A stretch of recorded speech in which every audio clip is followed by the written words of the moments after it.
दोस्तों, इमरान खान ने तमाम अंदाजे, तमाम तज्जिए, तमाम तबसरे तो गलत साबित किए। हमने ये तो कहा था कि और आपको एक खबर दी थी जिसमें बताया था कि इस्लामाबाद की रेड जोन की हम इमारतों की सिक्योरिटी बढ़ा दी है और वहाँ पर गैर ज़रूरी नकलो हरकत को रोक दिया था।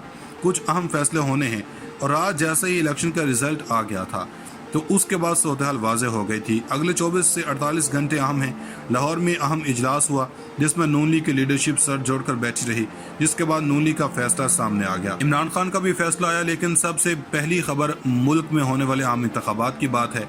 आप कहेंगे कि कैसे मुल्क में आम इंतखाबात का ऐलान हो गया? अगर ऐलान हो गया है तो ये किस तारीख को होंगे? क्योंकि रात को कमर जुबान कायरा आर्टिकल 6 की बातें कर रहे थे, तो अब वो कह रहे थे कि इमरान खान अफवाम व तफहीम से चलेंगे तो सिंध असम्बली तहलील कर देंगे। बलोचिस्तान में कैसे असम्बली तहलील होगी? क्योंकि दो हुकूमतें इस वक्त हैं, केपी और एक हुकूमत पंजाब की बन जाएगी। ये दो हुकूमतें वो पीटीआई की हैं और कौमी असम्बली में पीटीआई इस वक्त मौजूद नहीं है। सेनेट में इस वक्त पीटीआई मौजूद है, मगर हम ये बात कर रहे हैं। असल में नून लीग ने रात को खुद ही इशारा दे दिया। ख्वाजा साद रफीक और साथियों ने कहा कि वो असम्बली तोड़ने के हवाले से फैसला कर लिया है और आज अपने इत्तेहादियों से बात कर रहे हैं, यानी इत्तेहादी जमातों के साथ अहम इजलास हो रहे हैं। नून लीग की कोर कमेटी के इजलास में भी अहम मुशावरत का अमल जारी है। पीपल्स पार्टी का भी अहम इजलास हो रहा है, यानी 3 अहम मीटिंग्स हो रही हैं। लेकिन आम इंतखाबात की बात है, इसका ऐलान हो गया है। वो कैसे हो गया है? पहले वो रद्द-ए-अमल पढ़कर सुनाना चाहते हैं। सबसे पहले मुस्लिम लीग नवाज के उम्मीदवारों को ही नहीं बल्कि हुकूमती रियासती इदारों जरब करने वालों को शिकस्त देने पर पीटीआई के कारकुनान के वोटर्स का शुक्रिया अदा करना चाहता हूँ। दूसरे हिस्से में वो कहते हैं कि मैं अपने तमाम इत्तेहादियों मुस्लिम लीग काफ, मजलिस वहदतुल मुस्लिमीन और सुन्नी इत्तेहाद कौंसिल का शुक्रिया अदा करता हूँ। अभी इसके बाद जो कहा है, यहाँ से आगे का वाहिद रास्ता एक साफ शफाफ इलेक्शन का इनेकाद है। कोई भी दूसरा रास्ता महज सियासी गैर यकीनी की तरफ लेकर जाएगा। अब इमरान खान ने वाज़ेह कर दिया है कि हम इलेक्शन जरूर जीत गए हैं, लेकिन जो मुतालबा हम कर रहे हैं कि इलेक्शन साफ शफाफ होने चाहिए। इमरान खान ने कहा कि पंजाब का इलेक्शन जीतने का मतलब ये नहीं है कि हम पंजाब की हुकूमत करेंगे, इलेक्शन की तरफ जाना है। अब असल मामला ये है कि जो रात को शहबाज शरीफ और नवाज शरीफ के दरमियान भी राब्ता हुआ है। नवाज शरीफ पहले दिन से शहबाज शरीफ को कह रहे थे कि इलेक्शन करवाएं और आप आवाम की तरफ जाएं, लेकिन शहबाज शरीफ ने कहा था कि हम मसाइल हल कर लेंगे। तो शहबाज शरीफ के इसरार पर नवाज शरीफ मान गए थे, जिसके बाद इसहाक डार की वापसी की खबरें सुनी। अब इसहाक डार और नवाज शरीफ की वापसी नहीं होगी। चौधरी परवेज इलाही कह चुके हैं कि मुझे इमरान खान कहेंगे तो 1 मिनट में असम्बली तहलील कर देंगे। उस्मान बुज़दार को स्पीकर पंजाब असम्बली के तौर पर नॉमिनेट कर दें। अब इलेक्शंस का फैसला पीडीएम ने नहीं करना, वो अब इमरान खान ने करना है। अब असल में जो इमरान खान ने बात की है, इसमें यह है कि इलेक्शन ही वाहिद हल है, यानी अब तहरीक-ए-इंसाफ आम इंतखाबात की तरफ जा रही है। बाकी जो मर्जी हो, अब इम्पोर्टेंट बात है कि जनरल बाजवा और इमरान खान के दरमियान राब्ता हुआ है। तो हम बता देते हैं कि इस्लामाबाद में एक सिचुएशन क्रिटिकल हो गई है कि जिसमें इस्लामाबाद में हो रही है। स्टाफ लेवल एग्रीमेंट हो चुका है आईएमएफ से, और अगर इस दौरान असम्बली तहलील होती तो आईएमएफ ने जो $100 अरब देने हैं तो वो रुक जाएंगे, और अगर ऐसा हो गया तो समझें सऊदी अरब और चीन से भी पैसा नहीं मिलेगा। और ब्लूमबर्ग की रिपोर्ट आ चुकी है। ये अहम मामलात हैं। इसमें एस्टेब्लिशमेंट को, सियासी पार्टियों को कहेंगे कि कम अज़ कम इस खतरे से निकल जाएं ताकि पाकिस्तान डिफ़ॉल्ट से बच जाए।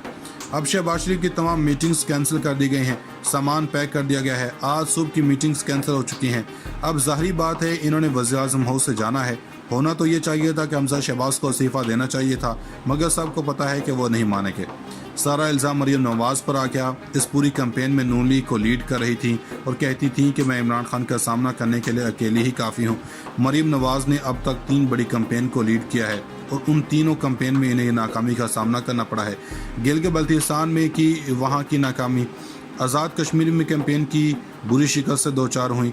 नून लीग इसके बाद अब ज़िमनी इलेक्शन में मरीम नवाज ने कैंपेन की, मगर बुरी तरह नाकामी का मुंह देखना पड़ा।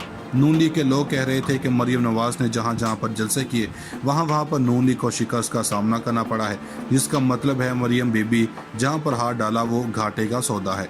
इमरान खान कहते हैं कि नून लीग में मरीम नवाज हमारे लिए असासा हैं। अब इस नाकामी के तमाम तर जिम्मेदारी मरीम पर डाल रहे हैं।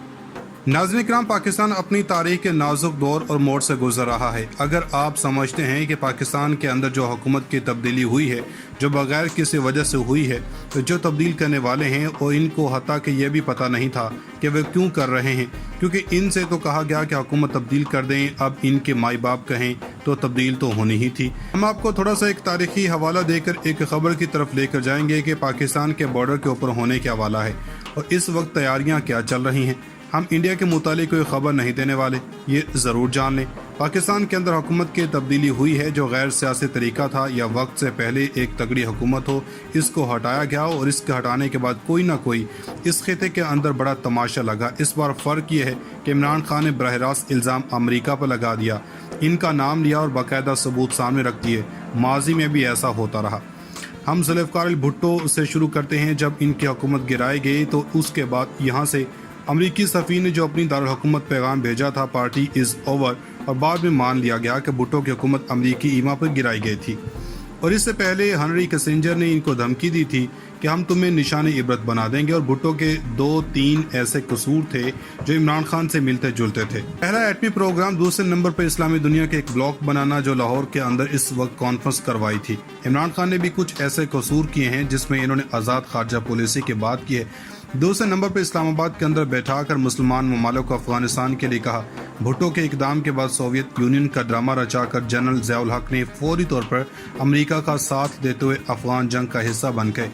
دوسرے نمبر پر چل کر نواز شریف کی حکومت 98 میں بنتی ہے اور 1 سال بعد حکومت کا خاتمہ ہو جاتا ہے۔ آپ نواز شریف کے طرز حکومت پر سوال اٹھا سکتے ہیں، لیکن اس حکومت کو گرانے میں مشرف کا مقصد تھا۔ اس حکومت کو 2 تہائی حکومت تھی، اور پھر یہ بین الاقوامی اسٹیبلشمنٹ کہتی ہے کہ پاکستانی حکومت سے بات کرنا مشکل ہوتا ہے۔ ایسی حکومت سے بات کرنا آسان ہے اگر پاکستان میں طاقتور اسٹیبلشمنٹ ہو یا اس کے ماتحت حکومت ہو۔ جب نواز شریف کو ہٹایا گیا، مگر اس کے بعد افغانستان میں ایک بڑا ڈرامہ سالوں تک رچایا گیا جو پچھلے سال ختم ہوا۔ یہاں پر سویلین حکومت آئی۔ سویلین حکومت نے چین، روس کو ساتھ بٹھا کر کہا کہ ہم علاقائی ممالک طے کریں گے کہ افغانستان میں حالات کیا ہونے چاہیے، اب ہم ایک بار پھر سے خبردار کر دیں گے۔ دوسرے نمبر پر چل کر نواز شریف کی حکومت 98 میں بنتی ہے اور 1 سال بعد حکومت کا خاتمہ ہو جاتا ہے۔ آپ نواز شریف کے طرز حکومت پر سوال اٹھا سکتے ہیں، لیکن اس حکومت کو گرانے میں مشرف کا مقصد تھا۔ اس حکومت کو 2 تہائی حکومت تھی، اور پھر یہ بین الاقوامی اسٹیبلشمنٹ کہتی ہے کہ پاکستانی حکومت سے بات کرنا مشکل ہوتا ہے۔ ایسی حکومت سے بات کرنا آسان ہے اگر پاکستان میں طاقتور اسٹیبلشمنٹ ہو یا اس کے ماتحت حکومت ہو۔ جب نواز شریف کو ہٹایا گیا، مگر اس کے بعد افغانستان میں ایک بڑا ڈرامہ سالوں تک رچایا گیا جو پچھلے سال ختم ہوا۔ یہاں پر سویلین حکومت آئی۔ سویلین حکومت نے چین، روس کو ساتھ بٹھا کر کہا کہ ہم علاقائی ممالک طے کریں گے کہ افغانستان میں حالات کیا ہونے چاہیے، اب ہم ایک بار پھر سے خبردار کر دیں گے۔